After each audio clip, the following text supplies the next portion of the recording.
Hi everyone, my name's Rebecca Rambo, and this is my Module 1 activity for the 3-2-1 activity for our first module. So just a quick little bit of background information about myself. I did my undergrad at Cabrini College, which is actually now Cabrini University, and I was a dual major with a degree in elementary education, pre-K to 4, and then special education pre-K to 8. Currently, I am enrolled in Millersville University in their master's program for gifted education with the endorsement in online learning.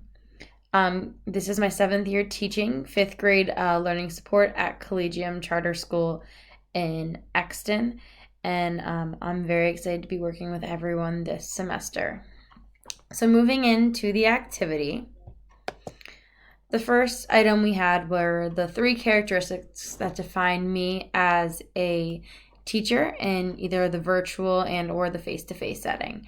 So currently I am in the face-to-face setting. I was virtual during COVID when we had to be, but other than that, I am fully face-to-face with students. So some of the key characteristics I would say that would really define me as an educator are flexible, resourceful, and resilient. So in the terms of flexibility, that is something that I feel like all educators need, and I feel like that is something that I do really well as a learning support teacher in person and then also virtual. Each has their different challenges. In person, I have to deal with schedule changes, technology issues, if I can't get videos to play on my screen, or if my projector is out, or if there's something wrong with the copier, and then also the flexibility if there are behaviors in the classroom or also if students aren't understanding something. In the virtual world as well, that technology piece is also very important. During COVID, I saw a lot of that, and being flexible and teaching students how to use the technology and being understanding that you're learning how to use it as well as your students. My second quality was resourceful. As a 7th year teacher, I have a lot of tools in my toolbox, and I share those a lot with my team as well as new teachers that I work with and help mentor as well. And then also our curriculum support at my school is amazing. Anytime I need something or I'm not sure exactly what I need, I will reach out, and they are very helpful, which also then helps my toolbox grow, which then if someone else is struggling, I know where to kind of go to get the materials, which is really good.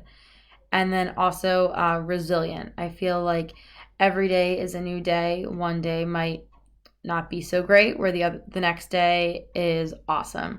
So I think being resilient and always having that positive attitude that each day is a new day, and having that growth mindset about never give up, always keep working. I know some days are hard and some days are harder than others, especially during this pandemic, but keeping that going strong and remembering that as you are working in a school, whether it's in person or in the virtual setting.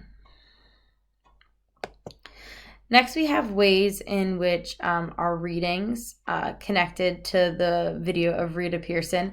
I love that video. I've seen it so many times, and every time it's always inspiring. So I think one of the biggest takeaways from all of the readings that we had, as well as the video, was the student-teacher relationships are important. That is very important. Rita made the connection with a previous teacher who said, "I'm just here to teach."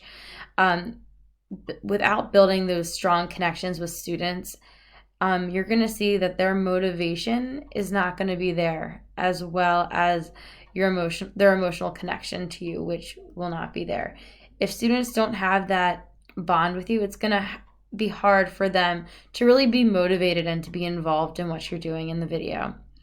Also, the positivity that builds connections.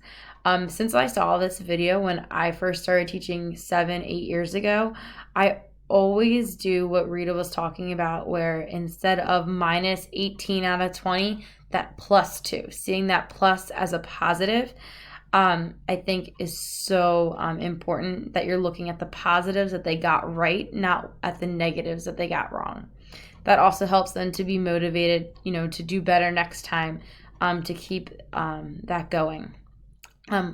Without the emotional connection and that relationship connection, it is really hard to work with students. I know when I was virtual during COVID, trying to make those connections in those first few weeks of school, so that motivation is there to show up to class, to be in class, to try. And in the face-to-face setting, that is also important as well. You want to have their attention when they're in class, not them worrying about what's on their Chromebooks, what technology are they using today. And then also in the passages that we read and in the video is setting the achievable goals for students. Like, what is achievable for them? When Rita was talking to the student about, is that an F, that +20? It's like, yep, but you're going to do better next time after we review. And setting those achievable goals for the student. Okay, what can we improve this time? And then setting those achievable goals, if you do that, you're not going to set them up for failure. You want them to be successful.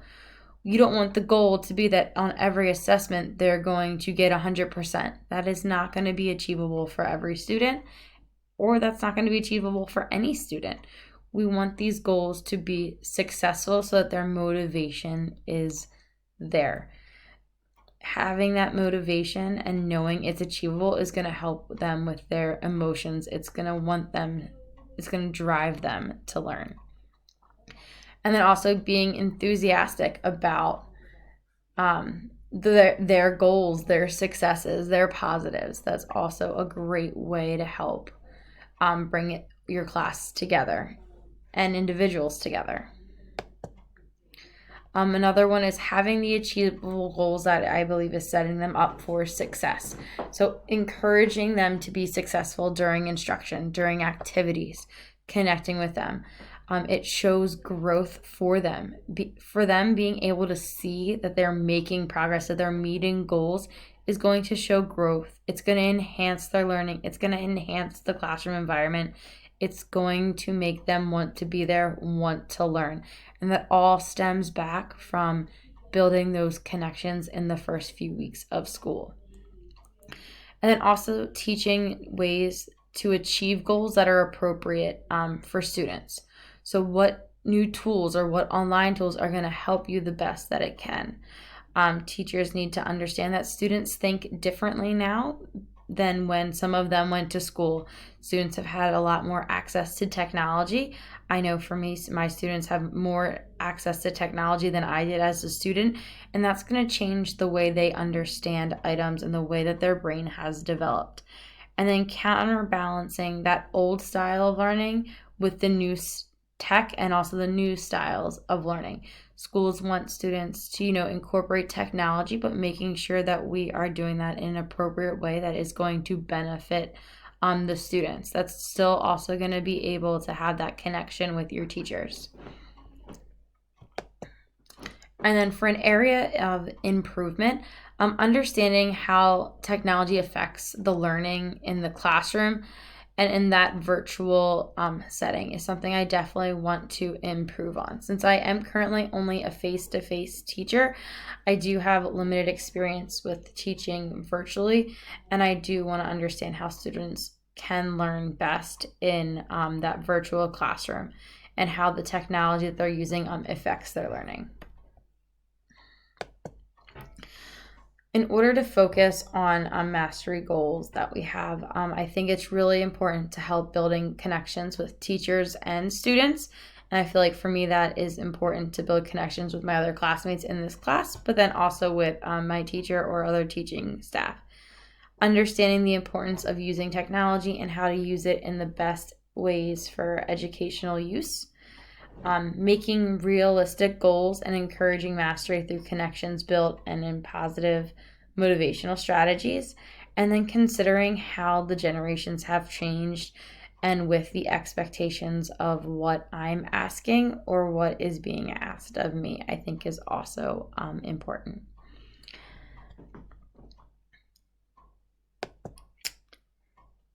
Thank you guys so much for listening. I hope you enjoyed my 3-2-1 activity.